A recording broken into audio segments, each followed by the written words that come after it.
Next to the stage, he represents the very district that we are standing in. He is an organizer, an activist, and a young leader. Please welcome Senator Robert Peters.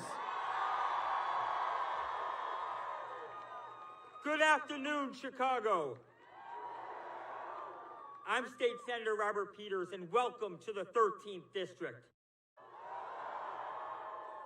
Let me tell you a little bit about who I am and why we need a President Bernie Sanders. I was born deaf in 1985 to a biological mother addicted to drugs and alcohol in the middle of Ronald Reagan's racist war on drugs. I was forced into adoption, adopted by a civil rights lawyer for a father and a social worker for a mother. I struggled as a kid. I wasn't fully able to hear until I was 6 and fully able to speak until I was 12. My parents were often told that they should have never adopted me. My adopted mother struggled. She was addicted to alcohol, suffered from mental health trauma. I often found safety in my school, at my park, and with my neighbors. When I left college, it was in the midst of the Great Recession. I couldn't find a job. I often blamed myself. In fact, for most of my life, I was told I was a failure. But my dad had always told me that people were going to be tough on me, and I just gotta try. He never framed it as success or failure, but simply to try. I remember when he passed away in 2011, I was 26, and I was just fired from my job.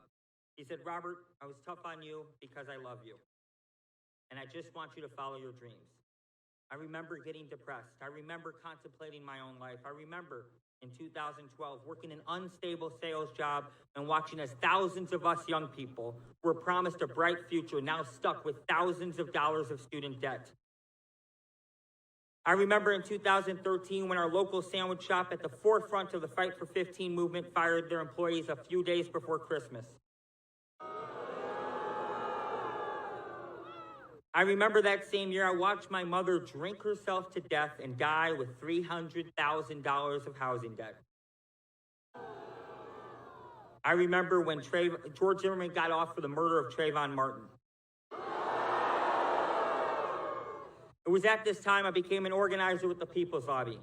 I helped win a minimum wage increase. I helped start the End Money Bond Coalition and helped win bail reforms.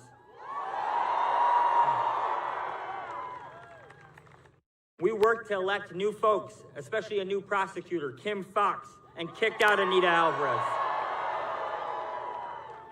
During the 35 years I've been on this planet, there has only been one candidate running for president who's had my back. He's been fighting for someone he never even knew. That candidate is Bernie Sanders. So here we are. In the last 30 to 40 years, we have seen disinvestment in our communities. In the last 30 to 40 years, we have seen more and more loneliness. In the last 30 to 40 years, we have seen more and more folks feel unsafe. In the last 30 to 40 years, we've been told to pick ourselves up by bootstraps that don't even exist. In the last 30 to 40 years, Bernie Sanders took lonely votes, made long speeches, and has fought for all of us. My predecessor once said, "Yes, we can." And while I believe we are the extension of that hope, I believe that if we struggle and fight, then yes, we can win Medicare for all. Yes, we can win college for all and cancel student debt. Yes, we can end endless wars. Yes, we can win a homes guarantee. Yes, we can end cash bond. Yes, we can. This is not a time for us to think small. This is a time when we must think big, because when we think small, Donald Trump wins. This is a moment where we must be tough and follow our dreams. This is a moment where we can't go back in the fight against fascism. This is our moment. This is our chance to elect someone like Bernie Sanders, who looks at our crisis and says, the only thing we have to fear is fear itself, and the only thing to do is fight like hell. Are we going to fight like hell?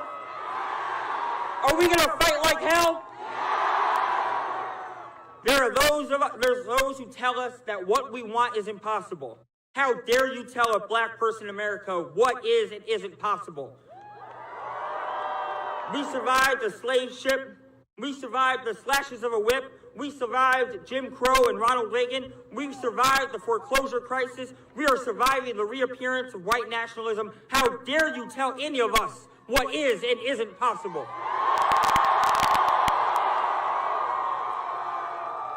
How dare you tell a Jewish person what is and isn't possible? Folks who survived anti-Semitic attacks, folks who survived anti-Semitic Russian pogroms, folks who survived the Holocaust, how dare you tell Jewish folks what is and isn't possible?